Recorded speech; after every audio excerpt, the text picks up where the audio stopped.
তারেক রহমানের মন্ত্রিসভায় জায়গা পেলেন অন্তত দুজন সংখ্যালঘু সাংসদ।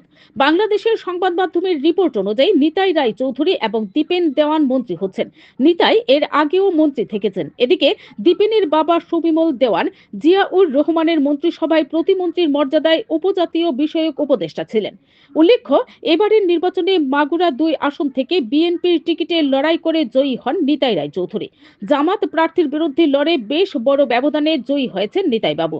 মাগুরা ২ আসনে নিতাই রায় চৌধুরী ১,৪৬,৬৯৬ ভোট পেয়েছেন। তার নিকটতম প্রতিদ্বন্দ্বী দাঁড়িপাল্লা প্রতীকে লড়াই করা জামাত নেতা মুস্তারশেদ বিল্লাহ পেয়েছেন ১,১৪,৯৯৯ ভোট। আর দীপেন দেওয়ান রাঙ্গামাটি আসন থেকে নির্বাচিত হয়েছেন। এদিকে ঢাকা-৩ আসনে গয়েশ্বর চন্দ্র রায় জয়ী হয়েছেন বিএনপির টিকিটে। বাংলাদেশ সংবাদ মাধ্যমের রিপোর্ট অনুযায়ী ঢাকা-৩ আসনে বিএনপির ধানের শীষ প্রতীকের প্রার্থী গয়েশ্বর চন্দ্র রায় ৯৮,৭৮৫ ভোট পেয়ে বিজয়ী হয়েছেন।